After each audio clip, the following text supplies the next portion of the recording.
नमस्कार दोस्तों, मैं हूं प्रकाश, independent business consultant, team Vivek Bindra, बड़ा बिजनेस.com। यस, आज मैं लेकर आया हूं सेलिब्रिटी स्पीकर्स की कैसे वैल्यू क्रिएट की जाती है उसका पार्ट 2। जी हाँ, मैंने पहले भी इस पे एक वीडियो बना चुका हूं, आप आई बटन पे जाकर उस वीडियो को भी देख सकते हैं। तो आज जितने भी बचे हुए स्पीकर्स हैं मैं उनके बारे में एक्सप्लेन करूँगा, कैसे आप उनकी वैल्यू क्रिएट करेंगे। तो वीडियो काफ़ी इंटरेस्टिंग और शानदार रहने वाला है, इसलिए वीडियो को अंत तक जरूर देखिएगा। और साथ ही साथ दोस्तों, अगर मेरे चैनल को अभी तक आपने सब्सक्राइब नहीं किया है तो प्लीज़ इसे सब्सक्राइब कर लें, साथ ही साथ नोटिफिकेशन बेल को प्रेस कर लें, क्योंकि ऐसा अमेजिंग कंटेंट मैं आप लोगों के लिए लगातार बनाता रहता हूं। तो चलिए शुरू करते हैं आज का ये वीडियो बिना किसी देरी। आज हम बात करने वाले हैं जैसा कि सेलिब्रिटी स्पीकर के वैल्यू क्रिएट कैसे करते हैं, पर उससे पहले हमें जानना ज़रूरी है आखिर ये इवेंट क्या है। जी हाँ, ये इवेंट भारत का सबसे बड़ा इवेंट होने वाला है। किनके लिए? एंटरप्रेन्योर्स के लिए। अब ये एंटरप्रेन्योर्स वो भी कितने? 25,000 से भी ज़्यादा। कहीं ना कहीं हम 12वां विश्व रिकॉर्ड स्थापित करने जा रहे हैं इस एंटरप्रेन्योरशिप इवेंट के माध्यम से। अब जैसा कि मैंने पहले भी बताया था कि भाई हम इनमें किसको टारगेट करने वाले हैं। देखिए, हम यहाँ पे 2 तरह के लोगों को टारगेट करने वाले हैं। आपको मालूम होना चाहिए कि आपका कस्टमर कौन है।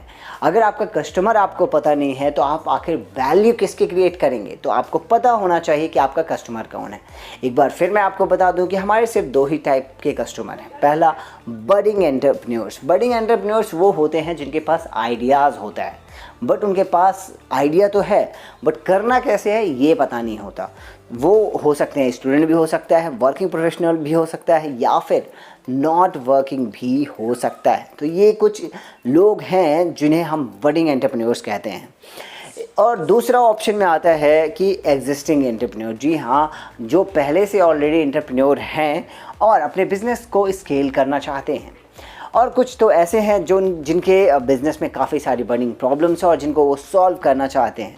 तो इस तरीके के भी हमारे एंटरप्रेन्योर्स इस इवेंट को अटेंड कर सकते हैं। आपको इस चीज़ को हमेशा ध्यान रखना है। तीसरी, अब हम बात करते हैं कि आखिर हमारा तरीका क्या है। देखिए, हम कस्टमर के वाई को जानना हमारे लिए बहुत ज़रूरी है। क्यों जानना ज़रूरी है? देखिए, वैल्यू क्रिएट करने से पहले आप अगर वाई जानते हैं तो ये आपको बहुत ज़्यादा बेनिफिट देने वाला है। देखिए, हम जनरली कस्टमर से कनेक्ट करते हैं, उसकी प्रोफाइलिंग करते हैं और फिर कस्टमर की वाई जानते हैं। क्यों जानते हैं?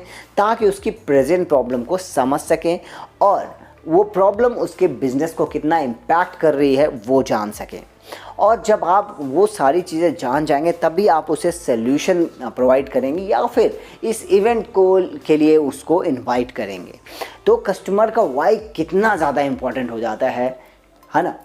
अब हम बात करते हैं कस्टमर के वाई क्या हैं। देखिए, कस्टमर के कई तरीके के वाइज होते हैं। उनमें से कुछ बहुत ही सिंपल और बेसिक्स वाइज मैं आपको बताता हूं। जैसे कुछ लोग बोलते हैं कि डॉक्टर विवेक बिंद्रा सर से लाइव सीखना चाहते हैं। कुछ लोग बोलते हैं कि हमारे पास आइडिया नहीं है कि नया बिजनेस कैसे स्टार्ट करना है। कुछ लोग बोलते हैं आइडिया तो बहुत है लेकिन इसे एक्शन में कैसे बदलना है वो नहीं समझ आता। कुछ लोग ऐसा बोलते हैं कि रिस्क लेने में डर लगता है लेकिन कुछ बड़ा भी करना है। सक्सेसफुल लोगों से सीख कर कुछ बिजनेस करना चाहता हूँ। कुछ लोग बोलते हैं कि मेरा छोटा सा बिजनेस है लेकिन इसे बड़ा करने का जो हमारा सपना है अभी मुझे कैसे करना है। कुछ लोग ऐसे ही बोलते हैं कि बिजनेस में अलग पहचान बनाना चाहता हूँ। तो अलग अलग टाइप के आपको लोगों से रीजन्स या वाई मालूम हो जाते हैं। अब देखिए, जब आप ये वाई पता लग जाता है तो देखिए आपको करना क्या है और करना क्या नहीं है। क्या होता है कि ज़्यादातर लोग क्या गलती करते हैं, जब उन्हें वाई पता लग जाता है तो वो क्या करते हैं, उनकी वैल्यू क्रिएट करने के चक्कर में वो सभी स्पीकर के बारे में बता डालते हैं। देखिए, आपको हर कंफर्म सेलिब्रिटी स्पीकर के बारे में बताने की ज़रूरत नहीं है सभी कस्टमर को। आप कभी भी ऐसा मत कीजिए कि आप अपने हर कस्टमर को सारे सेलिब्रिटी स्पीकर्स के बारे में बताएं। बिल्कुल भी ऐसा मत कीजिए, आपका जो प्रॉस्पेक्ट है आपसे दूर भाग जाएगा। देखिए, आपको करना क्या है, आपको सिर्फ 3 चीज़ें आपके अपने दिमाग में रखनी है। देखिए, जब भी आप उसकी प्रोफाइलिंग करते हैं आपको उसकी जो फील्ड है वो आपको मालूम करनी है। आपको उसके फील्ड के बारे में पता होना चाहिए। उसके बाद कस्टमर का एस्पिरेशंस क्या है, क्या करना चाहता है, क्या बनना चाहता है अपनी लाइफ में। एंड थर्ड थिंग कि कस्टमर का वाई, क्यों इस इवेंट में आना चाहता है, क्यों, क्या रीज़न है उसके पीछे, ये आपको पता होना चाहिए। अब देखिए, अब इसी वाई को लेके आप अलग अलग हमारे जितने भी सेलिब्रिटी स्पीकर्स हैं, आप उनके बारे में अगर आप प्रॉपरली जानेंगे तो आप उस पर्टिकुलर सेलिब्रिटी स्पीकर के बारे में उसे बताकर कहीं ना कहीं उससे रिलेट कर सकते हैं। अब देखिए, सबसे पहले हम उन्हीं के बारे में बात करेंगे।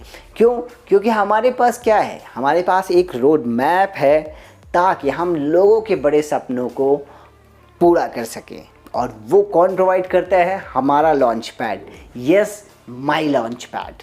तो चलिए बात करते हैं सबसे पहले हमारे रिमेनिंग सेलिब्रिटी स्पीकर्स के बारे में।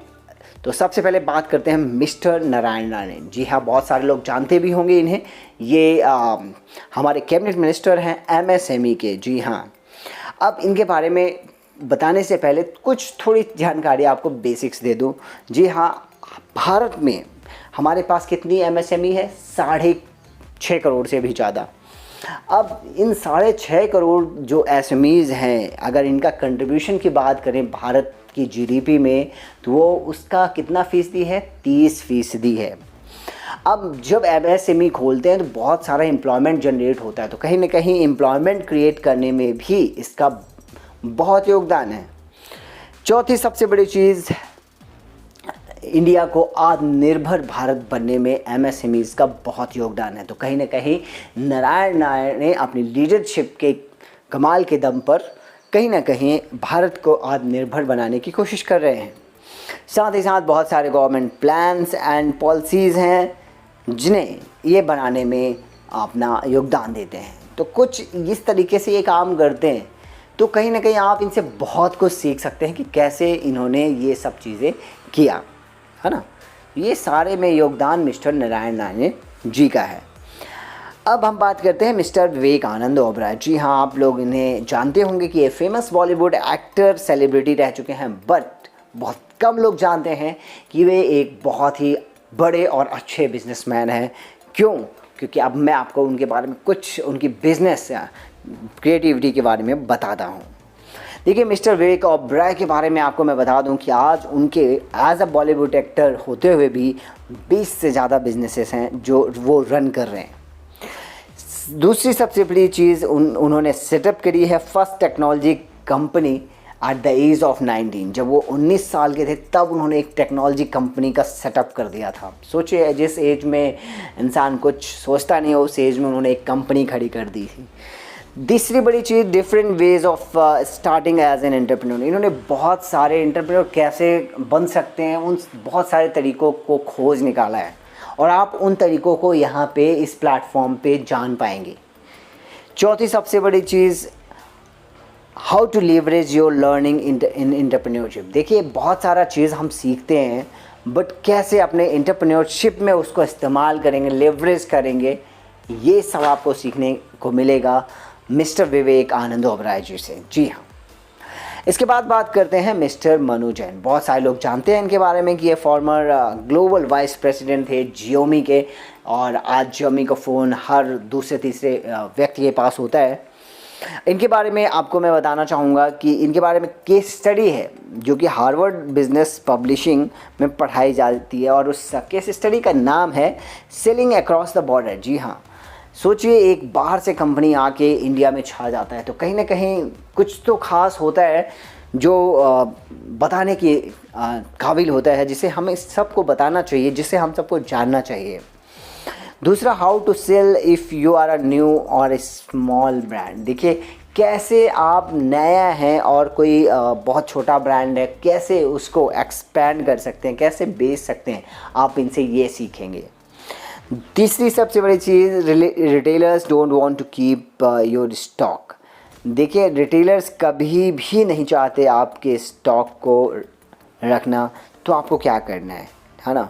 चौथा, इनोवेशन इन मार्केटिंग। मार्केटिंग में इनोवेशन इन्होंने ला दिया था, आप ये भी उनसे सीख पाएंगे। इसके बाद आप इनसे कैसे आप अपने एंड यूज़र के पास पहुंच सकते हैं और आप उनको कैसे समझ सकते हैं, आप इन सब चीज़ों के बारे में भी जान पाएंगे मिस्टर मनु जैन से। जी हाँ, ये सारी खूबियाँ आपको सब एक जगह, जी हाँ, नेशनल इंदिरा गांधी स्टेडियम में मिलने वाला है। तो ये सब चीज़ें वहीं पे आपको मिलेंगी। खान सर के बारे में जैसा कि जानते हैं, उनका एक यूट्यूब चैनल है खान जीएस रिसर्च सेंटर। विश्व का सबसे बिगेस्ट एजुकेशन चैनल है। 17 मिलियन प्लस इनके सब्सक्राइबर हैं, सोचिए, है ना। देखिए खान सर के बारे में सबसे बड़ी चीज़ जो लाइन बोली जाती है कि समय के पास इतना समय नहीं कि वो दोबारा समय देगा। देखिए बहुत प्यारी लाइन है, आपको ध्यान रखना है कि समय के पास इतना नहीं है समय कि वो आपको दोबारा दे, तो आपको इसी समय में काम चलाना है। तो इन यहाँ पे सबसे बड़ी चीज़ इनका एक स्ट्रॉन्ग विज़न और क्लियर पर्पज़ है जिसके लिए वो काम करते हैं। इनकी यूनिक टीचिंग स्टाइल है जिसकी वजह से इन लोग इन्फ्लुएंस होते हैं और इनके वीडियोस को देखते हैं। No video editing and content team, इनके पास कोई भी वीडियो एडिटिंग और कंटेंट टीम बिल्कुल भी नहीं है ना।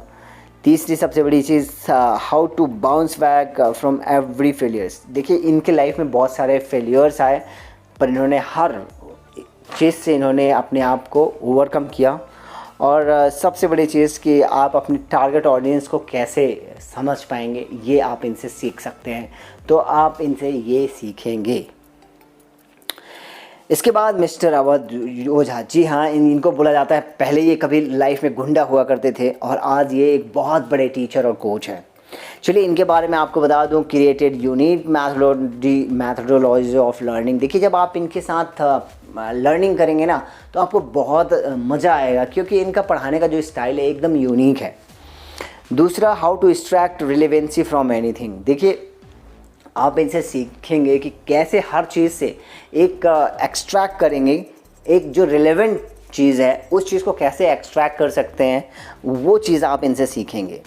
आप अपना सेल्फ का इंट्रोस्पेक्शन कैसे करेंगे, है ना। और benefits of being a life long student. देखिए हमेशा अगर आप स्टूडेंट बने रहते हैं तो क्या आपको फ़ायदा होता है। देखिए आप लाइफ लॉन्ग स्टूडेंट रहते हैं तो आप हर वक्त कुछ ना कुछ सीखते हैं।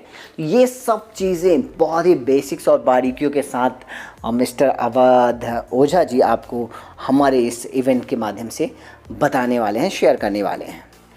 सो ये कुछ रिमेनिंग थे जिनके बारे में मैंने पहले भी बताया था और अब एक बार मैंने फिर आपको कंफर्म करा दिया है।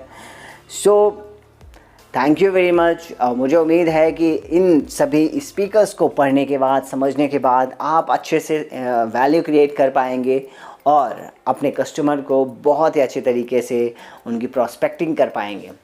So thank you very much. Video को आप लोगों का अंत तक देखने के लिए, मेरे साथ यहाँ तक जुड़े रहने के लिए हृदय की गहराई से बहुत बहुत धन्यवाद।